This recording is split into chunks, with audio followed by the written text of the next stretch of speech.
Hey everybody, it's another little WayneBite, just a little taste of this and that, and today I'm making a pumpkin risotto. It's fall, everybody makes pumpkin things, I'm making risotto. And this one has a little bit of bacon in it and some Parmesan cheese, it's creamy, it's rich, really, really good.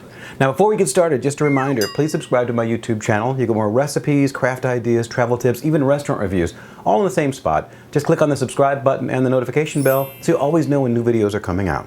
So let's get started. Now, a lot of people make risotto by putting a little bit of chicken stock in the rice mixture, a little at a time. I don't quite do it that way. So my first step is actually going to heat up 4 cups though of chicken stock. So I'm going to put that in my pot here. And I'm going to start it here on my portable cooktop, but I'll switch it over to the main range while we're doing the rest of it because that's going to be happening in the background. And I'm going to bring my main pot over here for the real work. Now before you guys got here, I actually chopped up 1 good-sized onion as well as a ½ pound of bacon, about 6 good-sized slices. And I use thick-cut bacon too. So my first step is to put the bacon in my pan here. So you want the bacon to be nice and chewy in this recipe, but you do want it to be cooked all the way through. There's not a risk of that because this is going to be going for a long period of time. That's about 2 minutes. You can see the fat's already rendered from that. I'm going to add now my onions. It's a chopped onion, 1 yellow onion. I'm going to stir that. So we'll give this about 7 or 8 minutes and we'll be right back. This has been 7 minutes. It's nice and tender. You can see how the onions are translucent and the bacon is still nice and chewy. So what I'm going to do now is I'm going to add 3/4 of a cup of white wine, whatever white wine you like. I actually use Chardonnay quite often when I'm cooking. I'm going to stir that around, get all the little bits off the bottom of the pan, and I'm going to let this go for about 4 minutes longer now until most of this liquid has been cooked away, maybe about half the liquid, a little bit more. And then I'll add my rice in. This is what it looks like after about 4 to 5 minutes. About most of the moisture is gone. There's still a little bit of moisture there, which is good because I'm about to add the rice. What I have is 1 cup of Arborio rice. I'm going to pour that in. And I'm going to stir this for a couple minutes until everything is nice and blended. Probably about another 3 minutes until almost all the moisture is completely gone. Alexa, give me a 2.5 minute timer.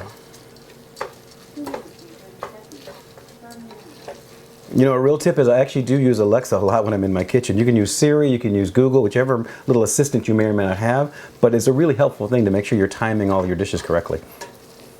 Works well. And you can get the weather too. Now that's just about 3 minutes. You can see it's nice and dry now. Next step is to add the chicken stock. I'm only going to add half the chicken stock, bring it to a quick boil, reduce it to a simmer, and then add the rest of the stock. That's the sort of approach I take. Now here we go. So I got my stock, it's been simmering. I'm going to put, oh, it's hot. Hold on. Hello. Hot pot. So I'm going to put half of it in there. Go. I'm going to stir this now and bring it back to a full boil. As soon as it reaches a full boil, I'm going to reduce it down to a simmer. I'm also going to season it with a little bit of salt and pepper. I've got 1 teaspoon of salt and a ½ teaspoon of pepper. And you can season this a little bit more at the end if you wish, but that's my baseline to start with. You stir this till it comes back to a boil. So now it's back up to a full boil. I'm going to reduce it down to a simmer, just like that. And I'm going to put the rest of the stock in there.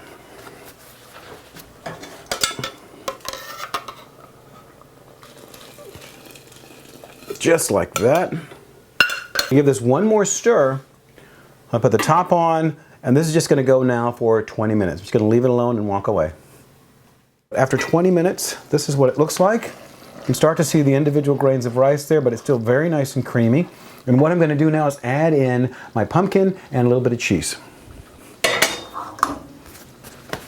So I have right here 1/3 of a cup of pumpkin puree. It's going to go in. And I also have ½ a cup of Parmesan cheese. I'm going to mix that together. Nice and combined. And then I'm going to simmer this for another, I'd say about 5 minutes without the top on until everything comes together and all the rest of that liquid sort of cooks down a little bit more and it still just stays nice and creamy. Isn't that gorgeous so far? Wow. Now this has been 5 minutes. You can see it's nice and creamy. You still see all the individual rice grains, which is what you want with a good risotto. I'm going to transfer this over to my hot plate here for a moment, and then I'm going to serve it up so you can get a really nice view of this. Serve that up.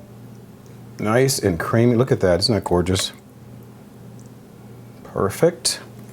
Now you're going to add a little bit more Parmesan cheese on top of there if you like. And then also a little bit of chopped parsley.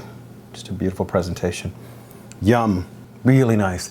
All the information you need is in the information section down below. Check it out and let me know what you think. Thumbs up, thumbs down. Also, leave me your comments. I'd love to know what you think about this recipe and other recipes in the past and other ones still come in the future. Thanks for watching again. Don't forget to subscribe, and we'll see you next time. Bye-bye.